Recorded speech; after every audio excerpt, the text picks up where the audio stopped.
You're listening to the Straight to Video podcast with Rob Lane.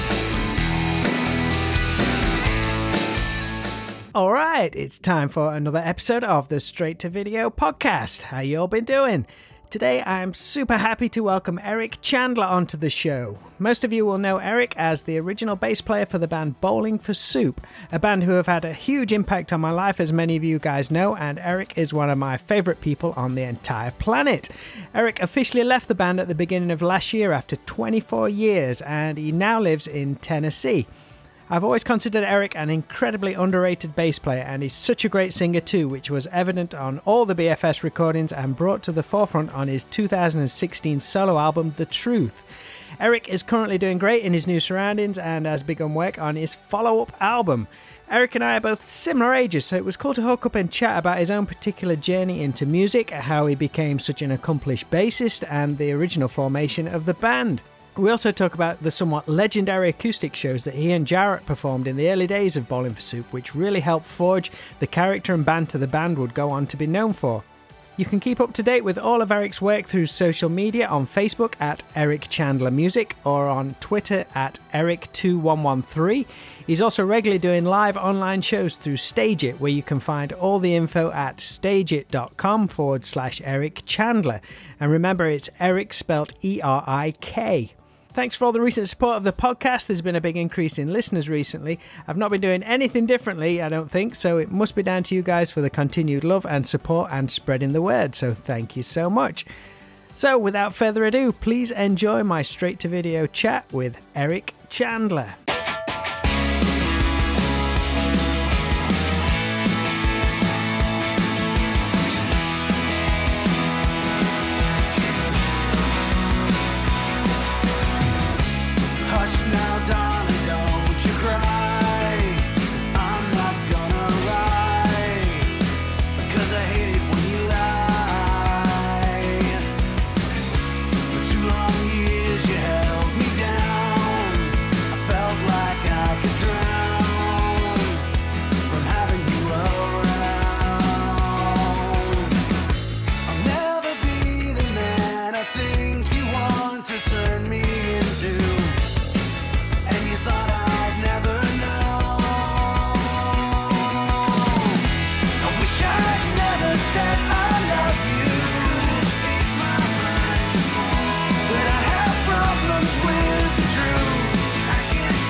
I don't know why I don't just smoke over here because I literally, my office is in the basement. House is built into the side of a hill. So there's a door that goes out to a lower level of the driveway right there. And I just open the door and stand there and smoke. And so I'm like still in the room.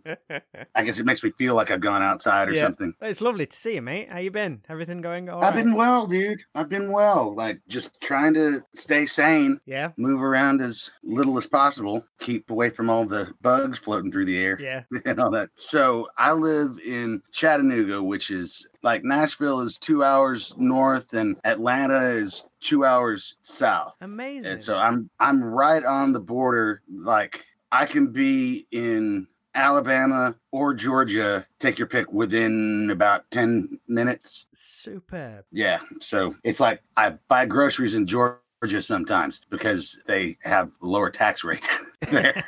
What's the whole area like? Is it a cool place? It's beautiful. I mean, there are more trees than I've ever seen in my entire life. You know where I came from, you know, and it's like I live literally in a valley between two mountains. Out from the back deck, I look at one mountain. Out from the front porch, I look at another. And, you know, we're right at the base of the Smokies. So it's go out and sit in the morning, like as the sun's coming up, and have coffee and like first smoke of the day, and you literally watch the Smoky Mountains, but because the clouds are so low to the ground, it looks like smoke coming up out of the trees, and so you just watch all that stuff move through the valley as the sun comes up and burns it all off. That's got to be good for the headspace. Yeah, it really is. Now, other than that, it's an extremely conservative area that is attempting to bump up the cosmopolitan factor, I guess. There is a great contingent like in the of lots of shit that I like, stuff like folks like you and me and my wife would enjoy. Yeah. But I'm kind of I guess the area is slightly rural, even though I'm in the city limits, and that 15 minutes outside of downtown makes a very large difference in the world that you seem to live in, because you go downtown and it's like one vibe, and it's like, man, this is like hip and exciting and happening, and come back over here where I live and it's like we just went back about 20 years in time. But it's cool. I love living here. I really do. It's great for, it's not like we do anything. It's old married couple already stuff, Like it's like wife comes home from work. She's like, what do you want to do? Nothing. Like, I've been down in my dungeon, like writing and recording all day, and she's been at the office doing her thing. It's like, can we make dinner now and like be in bed by 7? That'd be cool, right?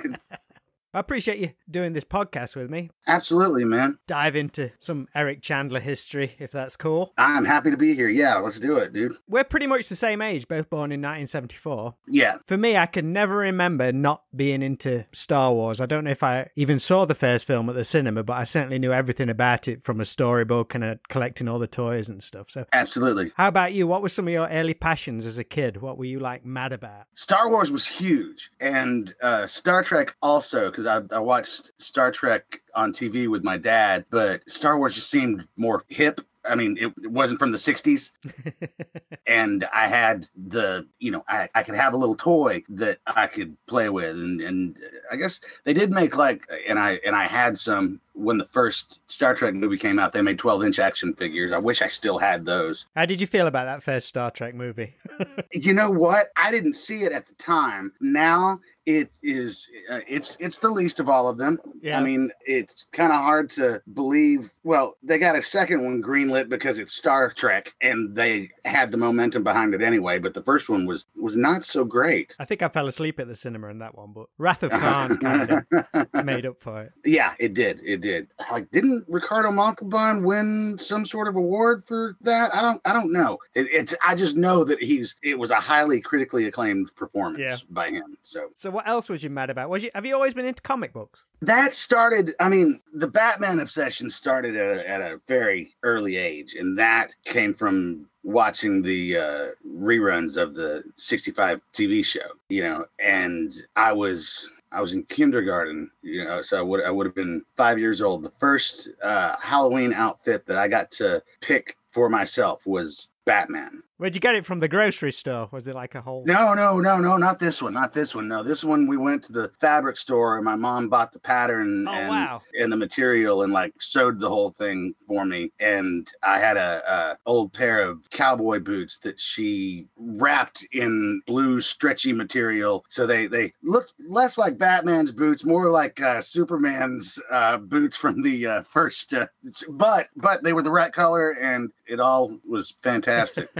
There's a picture floating around somewhere of me wearing that, and all of my cousins around wearing their Halloween costumes. That's got to be the back of an album cover or an inlay sleeve. Yeah. But it was from there, and it kind of curtailed off a little bit till really after high school. I was Batman and full on Batman, through the entire time. But then it was after high school, I graduated see, I graduated early, so that was 92 because I was supposed to graduate in 93. And it was around 93 that the CD store, comic book store opened. And, it was right when collectibles started being kind of a more of a mainstream thing. And it was like, okay, all right, cool. And then started, digging through some of the stacks. And then it was like, okay, yeah. I'm back.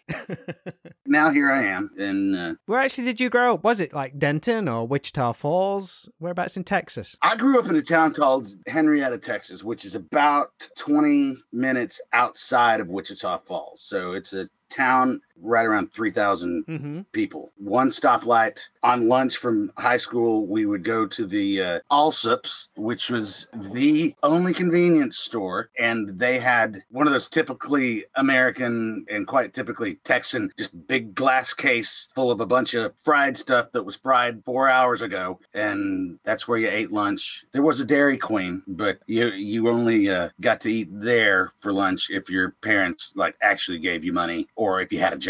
Did you have a cinema there or anything, or did you have to travel? Oh, no. No.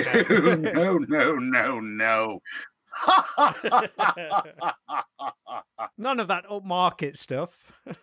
Yeah, there was one in the town up until maybe early 60s, but it was kind of the one screen, one show, Thursday, Friday, and Saturday night, right. Something like that. But the thing about it is we weren't that far from Wichita Falls, which to me, that city of 100,000, that was the big city, man. Once we were able to drive, that's where we spent all of our time. Yeah. Even to the fact that I would have friends that would ride with me up on a Friday or Saturday night, and several of my friends had an earlier curfew than I did. So I would drive back, drop them off, then drive back to Wichita Falls to hang out, to get that extra 20 minutes of hanging out time. Never mind the extra hour of driving I added to it just for that 20 minutes of being there. Is this when you were like 15, 16, when you just got your license? Yeah, 16. A friend of mine that I went to high school with was passed off from another friend of his, gave him a cassette tape. And it was this band that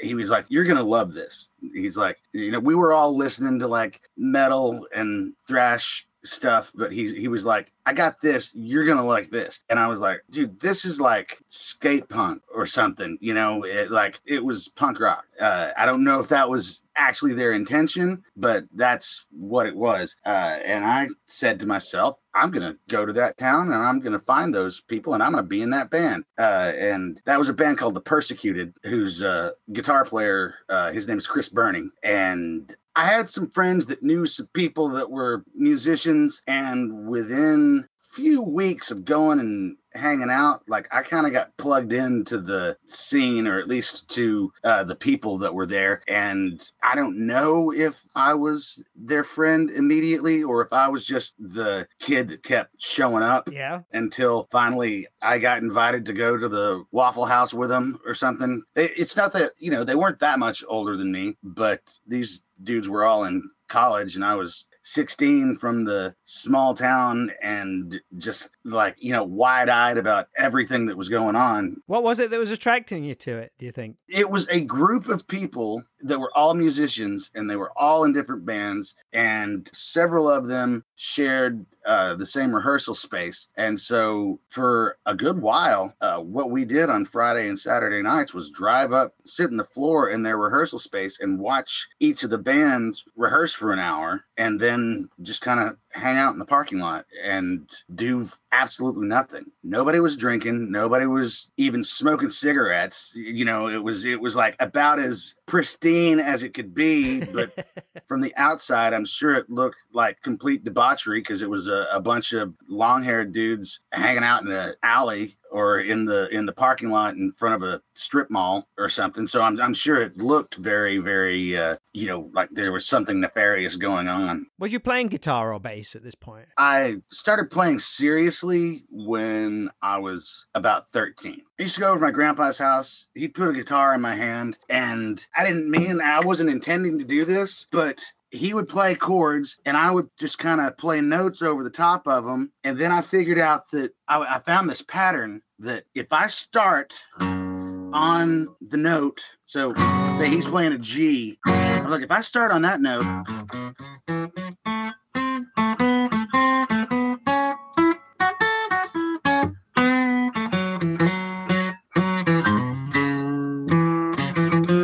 it was like, oh my God, I don't know what that is. It's just the basic pentatonic scale. Yeah. And so I was doing that before I learned chords. And so when I was 13, somewhere between 8th grade and 9th grade, I went to the guitar store and bought the Mel Bay Learn to Play Guitar book. And 3 months later came out with a pretty good basic knowledge of guitar chords, and my fingers didn't hurt quite so bad anymore. But it was like, that's all I did for an entire summer break was sit in my bedroom and play guitar literally 12, 14 hours, to the point that, like, the stereotypical dad comes in, turn it down, it's time to go to bed.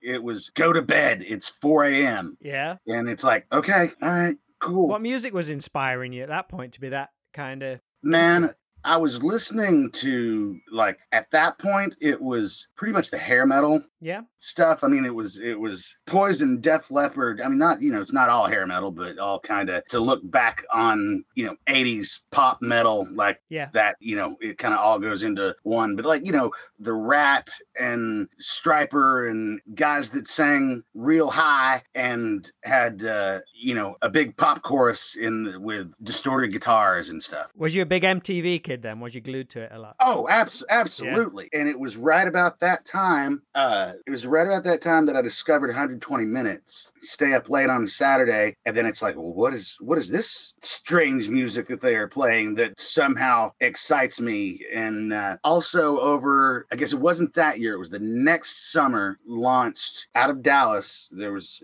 94.5 The Edge. It was the largest independent.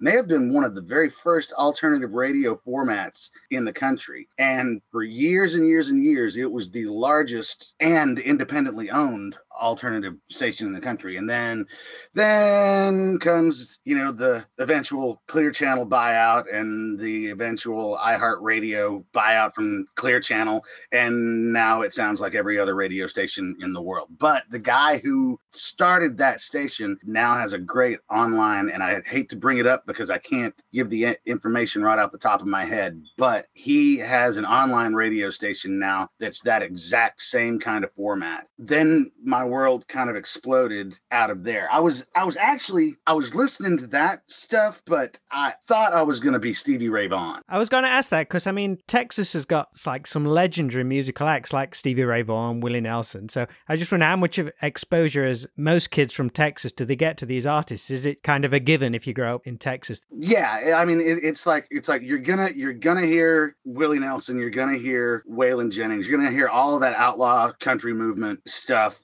because it all has like just a super deep bass in Texas. I mean, and we just lost Billy Joe Shaver and Ray Wiley Hubbard last week, who were two big names in that genre. But then, you've got the Stevie Ray Vaughan, Jimmy Vaughan, Fabulous Thunderbirds kind of blues stuff, Doyle Brownhall, and, a lot of those dudes, and that was like kind of an Austin specific scene. Even though the Vaughan brothers were from Dallas, they didn't really make their mark until they moved to Austin. But that, when they started, that was like back in the 70s when they were getting started, and that's when Austin started becoming, that's where all the musicians are moving. So that's when they took off from Dallas, and it's like, okay, Willie's down there, and everybody's just moving, and that's what gave Austin its reputation and name. And Austin's a great place. I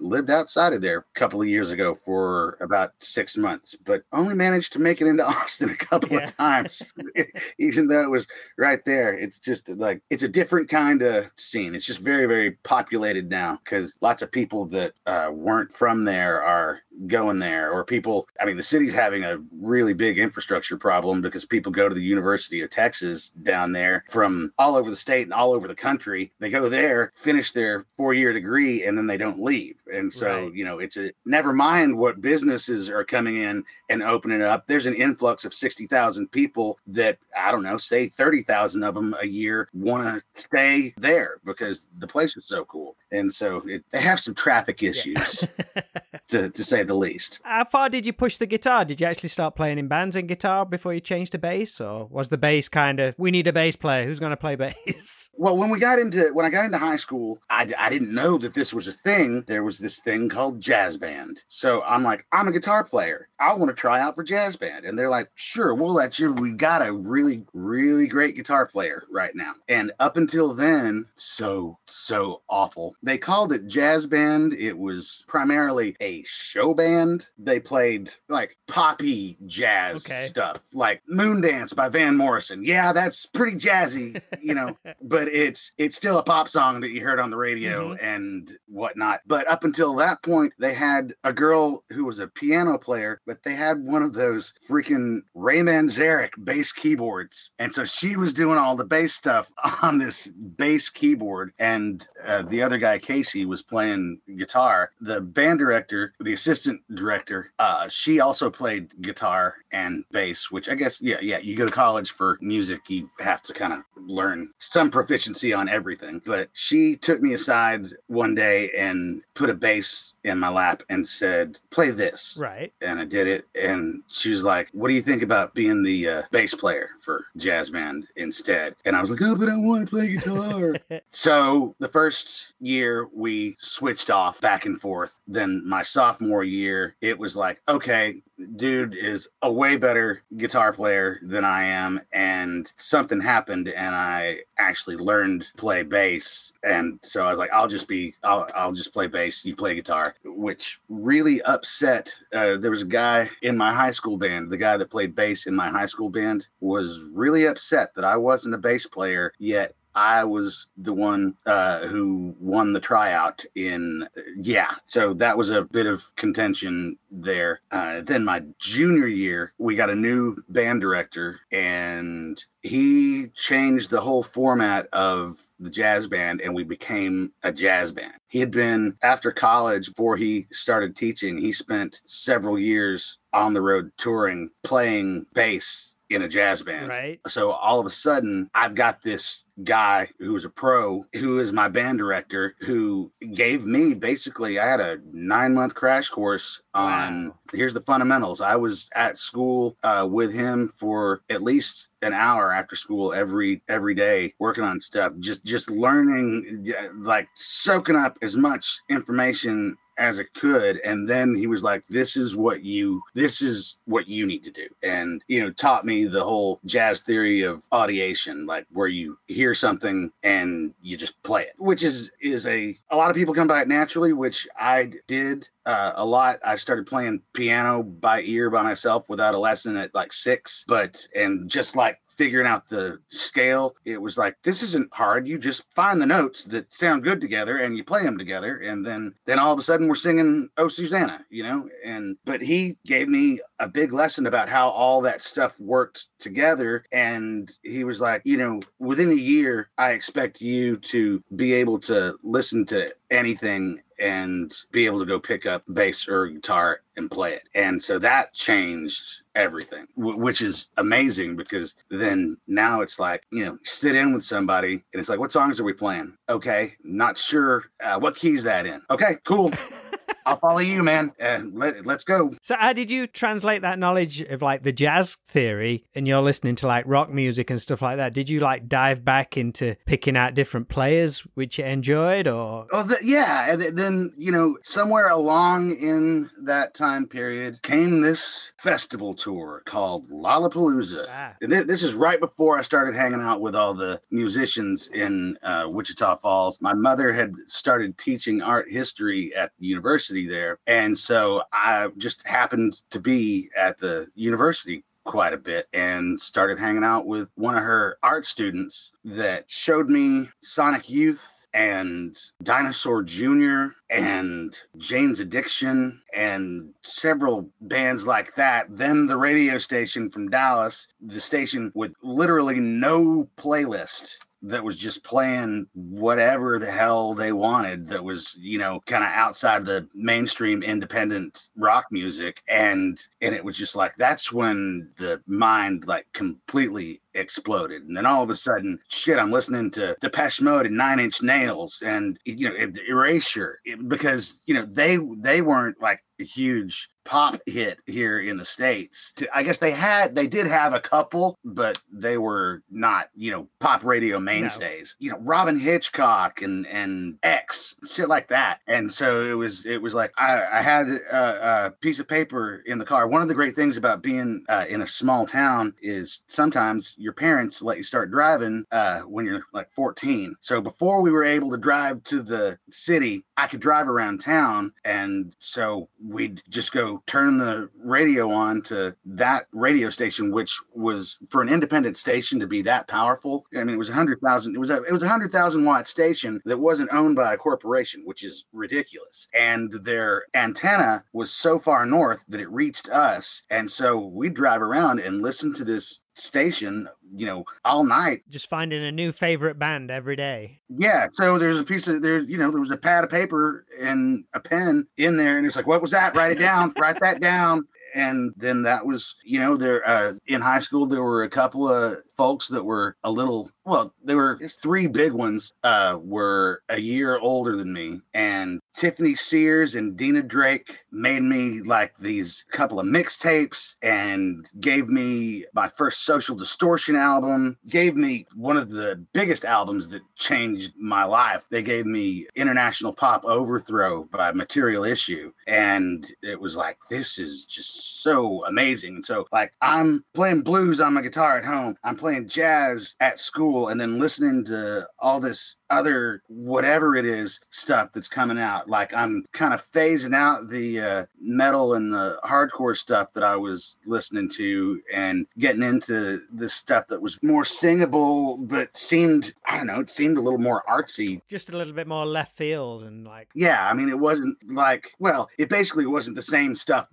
versions of the same stuff that I had been hearing. Yeah. And it was like, every band sounds so much different than every other band. Yeah. Whereas up to that point, it was like, oh, listen to these guys because they sound like these guys. And it's like, if you like so-and-so, you're going to love this guy. And so there was that. Then at also 17, it was when I was 17. It would have been my junior year. Summer of my, 16, I met a guy who had this vision for opening an all-ages coffee house and music venue, and started hanging out with him. He was in that same group with all the music dudes and everything, although he wasn't a musician himself. But he ended up getting that place open, and all the staff was volunteers. Then that became Friday and Saturday nights, and it was just seeing all different sort of bands. Then eventually Chris would take over that. All right. That venue. And what was it called? Sorry. The Refuge. Okay. The Refuge Coffee House. I've got one of the things, see if I can find one here. One of the things that my wife did for me was she went online, and I don't know if you can see that. Yeah, that's awesome. So a lot of the folks that went there have a Facebook page, and everybody has posted all of their flyers that they kept and saved. And so just up here, right where you can't see, she printed up all these photographs that she got of all the flyers off the Facebook page. So I've got all those. And that was just like, you know, every night was something different. And a lot of the times, you know, on a 3-band build, 3 bands didn't go together at all. But it was like, it didn't matter, because there was a place where, you know, you could go as being under 18 and watch live music. Was they some of your first gigs then? As in, like, to watch as a music fan? Yeah, they were some of the first. I'd done others, but like, you know, to have a place that you played on a consistent basis, yes. The guy who was not the musician that started that place was in this band with Chris and some of the other local all-star guys, and he left to go off to college. And so they asked me to come be the singer for that band. Right. And so I did that. That was a band called Slaw. And like all the songs were about animals and food. It was a giant joke. But then with Chris and another guy from that band, I had this idea of MTV Unplugged had just started happening. And there was a show coming up, and I can't remember exactly what it was. And I was like, well, let's open for them. You play bass, talking to Chris. I'll borrow Danny's acoustic guitar, and we can have Jason play like just a small 3-piece drum kit and do like this like acoustic thing. And we'll just play covers, and we'll, in a week, worked up a set of, a 30-minute set of cover songs that we played all acoustic. And so that started that band with Chris. And then eventually, through playing at that place, I was introduced to Cool Fork, which was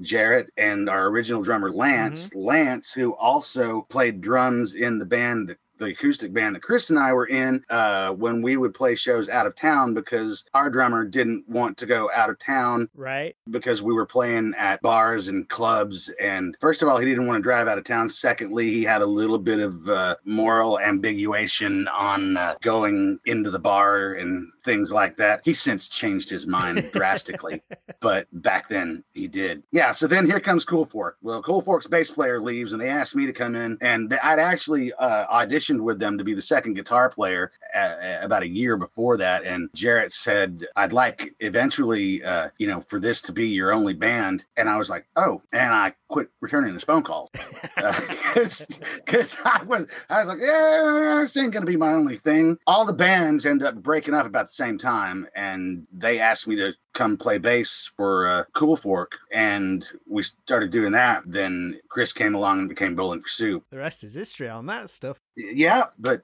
all through that time, I was just, I had the acoustic band with Chris was called the Polka Dots, and that was really my first time getting into actually really writing songs on a consistent basis. And man, there were some doozies. Yeah, is there any record of them anywhere? Oh hell no, man. I can see like different paths of songwriting that I'm trying to follow. There's the songwriter who is just able to make up a story, and it's just a story. Like, there's the Paul Simon school of songwriting, where little or no personal experience involved other than, I looked up and I saw this beautiful building. Well, I'm going to write a story about this guy that looked up and saw the beautiful building and all the things that happened to him on that night that he saw it and whatever. I'm really not that great at that, and then there's the try to write the song about your ex-girlfriend, and that's kind of the route that I ended up sticking with. The heartbreak route. Not necessarily the heartbreak route. It was like write about something that you know about, which then over time became, let's, flip this situation. And although it happened to me, let's write it from the outside perspective, or, I did it to somebody. Let's write it from their perspective and how they got hurt by it, but have intimate knowledge of what you're talking about. That's the way that I write stuff. So you're seeing live bands at the Refuge. What about like the bands you were seeing on MTV and stuff like that? Was you seeing any of them come through Wichita Falls or anything? Oh, no, not through Wichita Falls. But once again, something about being from small town in Texas. At the age of 16, I was driving 2 hours to go to, the bigger shows in Dallas. Right. The year that I turned 15, that year Dallas held Farm Aid. If you're familiar with that, Willie Nelson and John Mellencamp. Right. And I forget the third guy, but, big benefit yearly concert for American family farmers. That's a ridiculous show because it's a revolving stage. Everybody plays 4 songs. You play first 3 by yourself. Willie comes out and plays on the 4th one with you. Wow. And then as soon as that's over, stage rotates and the next band starts. 3 songs. Here comes Willie to play the 4th one with him. And so it's like that night I saw Don Henley, obviously Willie Nelson, like Lyle Lovett, Billy Joe Shaver, Dierks Bentley, like a bunch of country acts.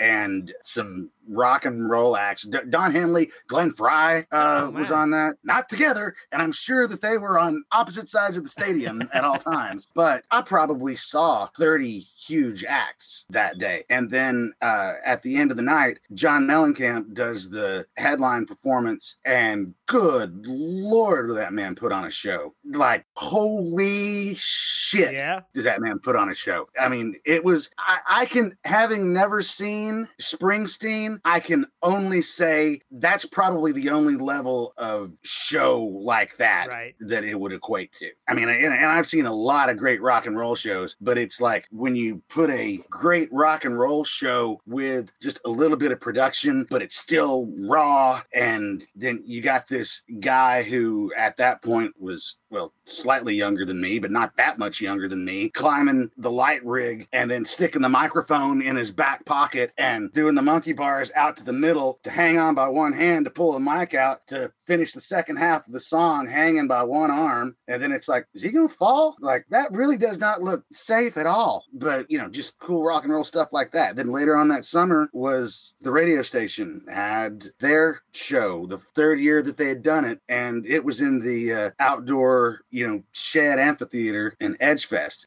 Violent Femmes. Right. Total contrast. Yeah. And then Lollapalooza was that year. Saw Violent Femmes again on that. And that was Susie and the Banshees, Rollins Band, Ice-T and Body Count. Wow. Freaking Al Jorgensen. Ministry, Jane's Addiction headlined. I saw Dinosaur Jr. that summer. And so it was going to shows, and then started finding out from doing that about these other places like Denton, who, you know, had a big college scene. Well, their dormitory that most of the musicians lived in put on shows out in front of the dormitory all the time. So that's jump in the car, drive an hour and a half on a Tuesday night. It's over by 9. Promise the parents you're home by midnight. I'm in bed by 12:30. I'm up at 7 to go to school. Like, you know, not a problem. And so then I'm, you know, seeing more local bands like that and people that I'd never heard of. Because Deep Blue Something are from Denton, right? They are from, Denton, Dallas area. Yeah. That was one of the first kind of current local bands that we saw, although they weren't local to me, that we saw, you know, launch up into the mainstream a little bit later on. In fact, the acoustic band with Chris, I was at work one day and got a phone call, and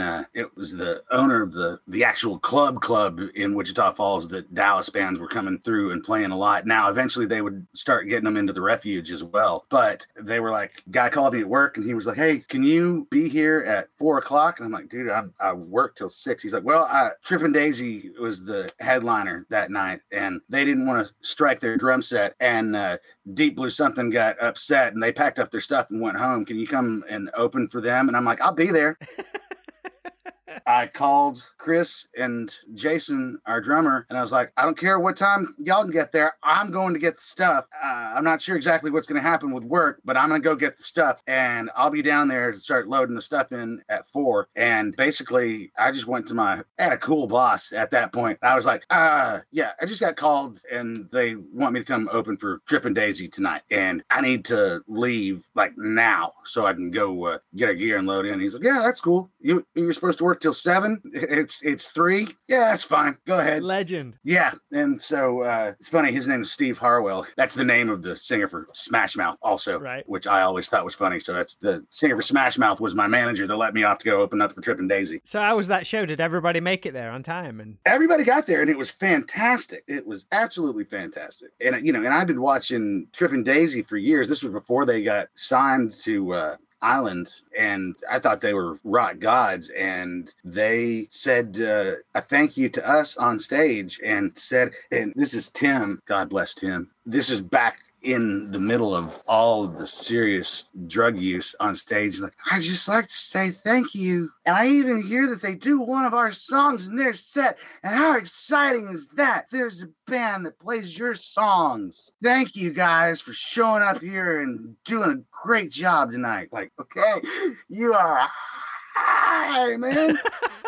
But thanks for acknowledging me. Thanks for noticing me. So good. Oh, it was fantastic. This is all happening. You're getting heavily into the band stuff and everything. But did you go on to college? I did for I didn't finish. Right. So I went to school for 3 years and had a number of majors. Majored in English, history, and music, art, and back to history for one semester. And I was essentially using college time. See, okay, through jazz band in school, I got a ridiculous amount of scholarships. And so even taking a full load, I went in and turned in my scholarships after registration. And each semester, they'd like hand me a check back for, like $500. And so having to not really work for the education, I didn't take it quite as seriously as I should have. And I was just kind of spreading myself around and taking classes that I wanted to take. And after 3 years, if I were to go back, I would still be a freshman. I would essentially have to start over. But I got married the first time I was very young. And right after I got married, 2 months after I got married, my wife got pregnant. And so I was married, going to school, in a band, and working.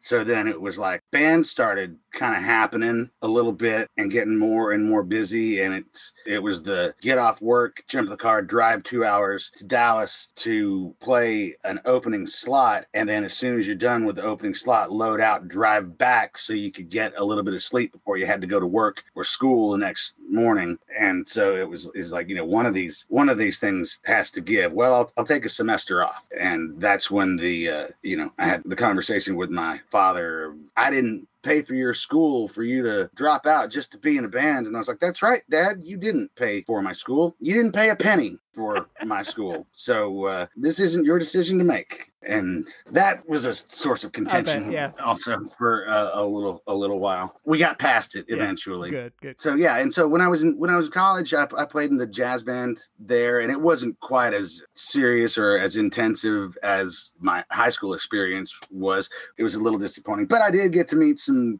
great people and play with some really, really great players. That's the point where I'm 18 years old playing with a 60-year-old piano player who was badass, by the way. And, that was getting more experience. Exactly. And we were still playing like John Coltrane and Miles Davis and the real stuff that was not easy. Yeah. It wasn't a teaching as in delving into theory and everything. They had other classes for that, but I couldn't fit that in because I had to take my 3 history classes for my history major and whatnot.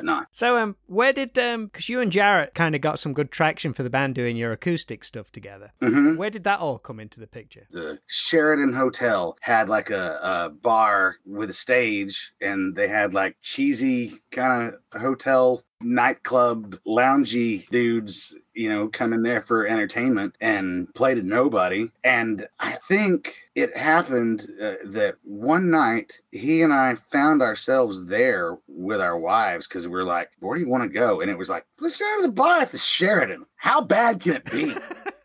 And went in there, and one of us was like, we should put like some acoustic songs together and come up here and do a show one night. It's like, yeah, that'd be cool. And we talked about it forever, and nothing came of it. Well, then keep wanting to say it was his uncle, it was his brother-in-law, bought a little bar, and he was like, hey, Jimmy's bought this little place. What if we just went and set up and played for tips? Okay, that sounds great. This was a few years on into the band, and I had started working as a server, and so I don't know what the world of servers is like in the UK, but here, kind of in every town, all the servers hang out with each other, and everybody's hooking up with everybody at their own restaurant and all the people at the other restaurants and whatever. And like there's one bar that the servers go to, except for the other bar that has service industry night on Sundays. And with your pay stub, you get in for free. And if you bought a $5 32-ounce mug, they'd refill it for $0.25.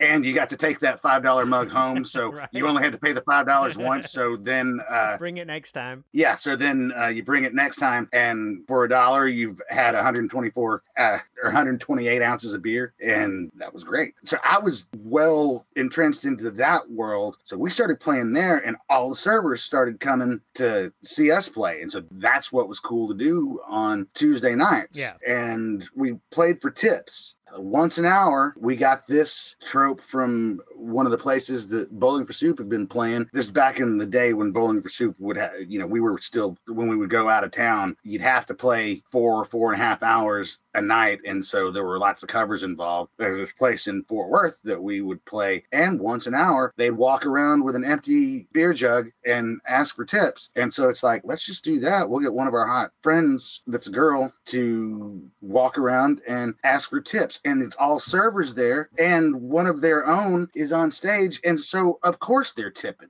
And then it comes to like, hey, you want to hear a song that we don't know? Write the name of it on a $10 bill and we'll play it next week.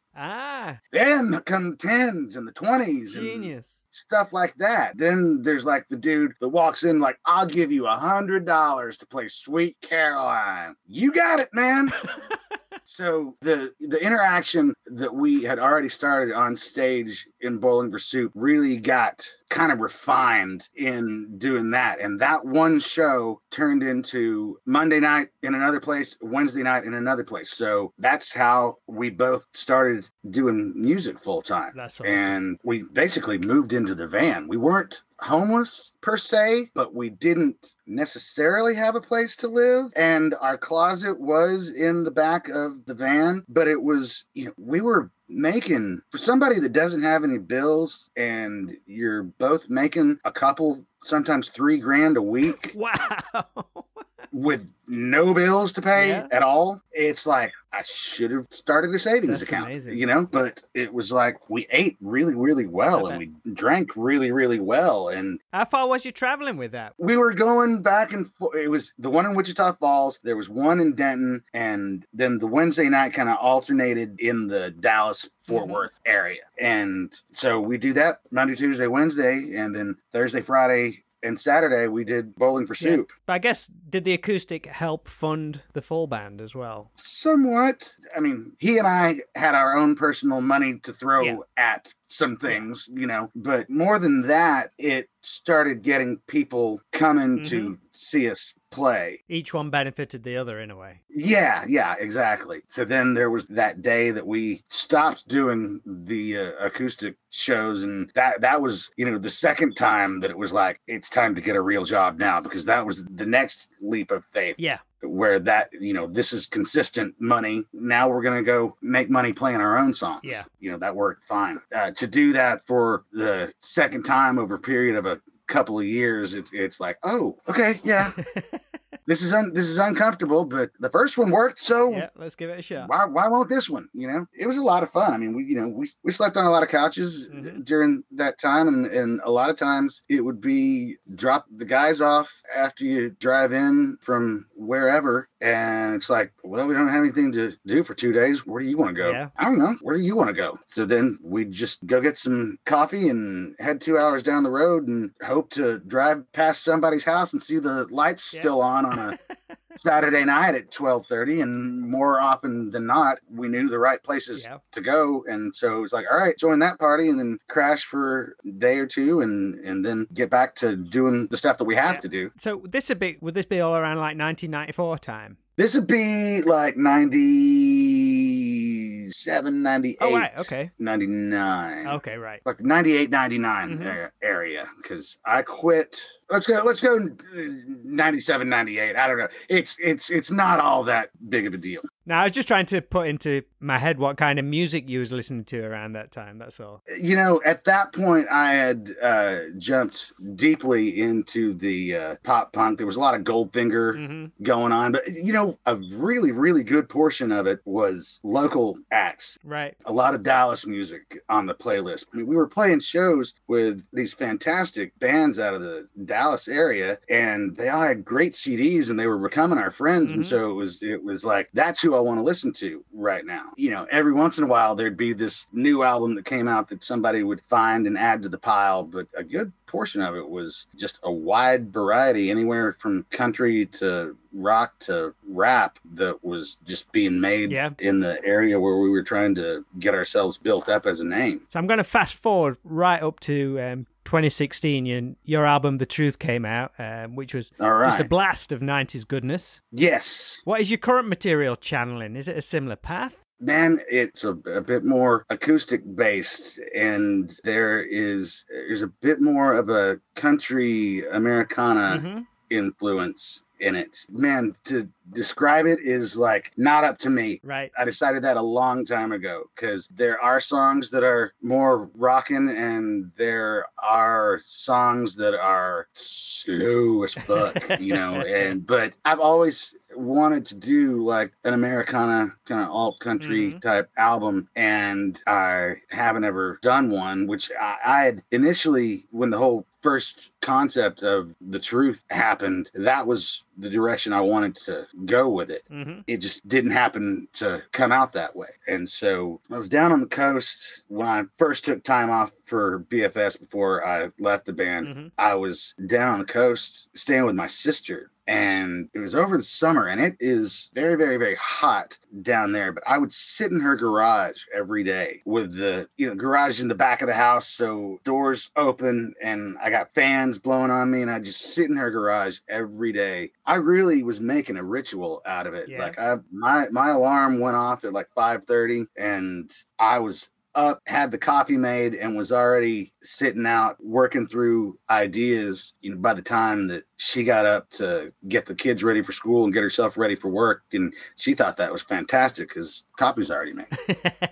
I did that for several months, and then spent a lot of time on the beach, actually. Lovely. I love the beach. I don't like getting in the ocean. Right. I just want to sit on the sand and look at it. But I hate sand also. Like, it's a really large pet peeve. And so I could get into the mental defects all about that, but I won't. But I spent a lot of time like writing, looking at the ocean. The great part about where we live, there's a state-owned public shoreline on North Padre Island, and which is just right across where my sister lived. Literally get on a bridge about half a mile from her house and go over the shipping channel, and then you're on the island. And so I was at the beach in 10 minutes. So nice. It's like public land that they don't kick you off. I mean, you can camp on it, so they don't kick you off the beach at any time. So it's 3:00 in the morning, and I've got my little battery powered like office lamp sitting in the car because it's too windy at night.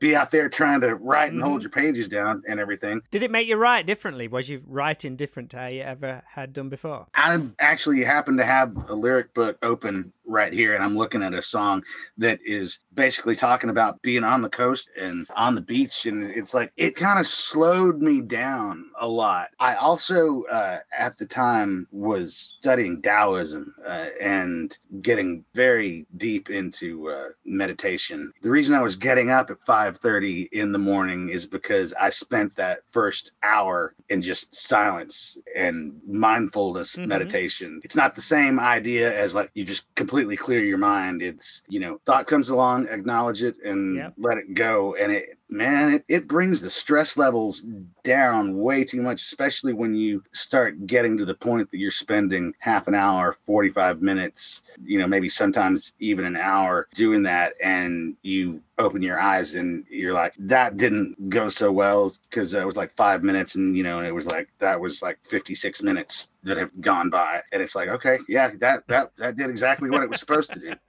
Now let's get to the writing and drink 4 pots of coffee and get that calm level back up to nuclear. Yeah. So like it was a big combination of the two, that. And then from there, I moved out to the country just outside of Austin for about 6 months. And I was in the forest. Like it was far enough out in the middle of nowhere, like cable TV and internet access literally stopped about 500 feet up the road from where I was.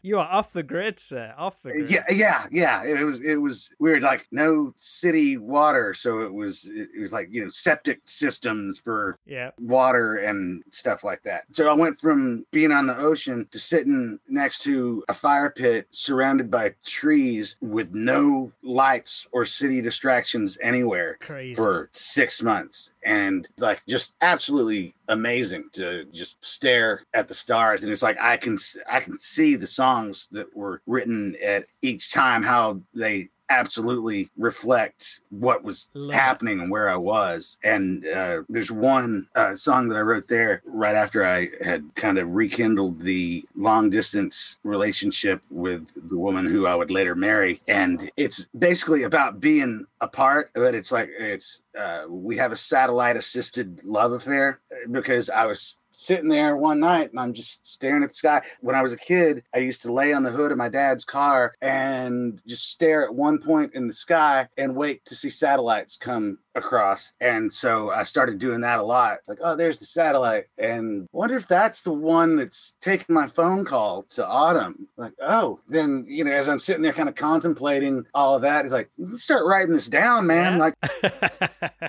nice one, man. Well, I'm excited for when you start recording it and pulling the songs there and choosing which ones you can do. I actually did. Here's a horrible story. I was about halfway through, I think, with the new stuff, and there was a really horrible accident, and I lost. Oh man! I lost everything. So we're starting over now, and I'm learning new software. Yeah. To record on. So that's been like my last 2 weeks is like going between tutorials. Oh God. And then the hunt and pick, and I'm frustrated with that. Let me just figure this out on my own and get lost even more than I was before. But it's like, you know, pretty much most of the songs are written and they're there. But I have what I did find on a cloud-based server. I recorded a group of covers that I was going to release for free as an EP. Thought that I lost them too, but I found them on a cloud-based server, and so I'm getting them together. There's just a couple of little things. I mean, I can't tweak them any more than they are. I just need to, like, you know, maybe do some fade outs on the end of some things that weren't completely sewn up. Yeah. At the time. So I've got that. That'll be happening very, very, very quickly. It's a very kind of in the heart of America type stuff. You know, it's Tom Waits, John Mellencamp. There's a Jason Isbell song on there, which, by the way, I don't know if you're on to him yet. Not yet. It's a name I've heard a bunch of times. Yeah, former guitar player for Drive By Truckers, and he's absolutely phenomenal. Album Before Last went to when it was released in the States, went to #1 on the rock, country, indie, and I believe folk charts simultaneously when it was released, and it encompasses all of those things very, very nicely. I'm on it. Yeah. Get on there. Jason Isbell and 400 Unit. Yeah, so it's songs that I've loved forever, and they all kind of songs that are nowhere near each other in real life, that when you put them together, it's like, oh yeah, this works really, really nicely. Dude, well, thank you for taking some time to chat with me. I've loved it. I appreciate it, man. Thank you very, very much. I wish I'd never said I love you. I have problems with the truth. I wish I'd never said I love you. But I have problems with the truth. I can't take it anymore. You always wanted something that I couldn't give. Tonight's the night that I'll be leaving. Tonight's the night that I'll be leaving. Tonight's the night that I'll be leaving you.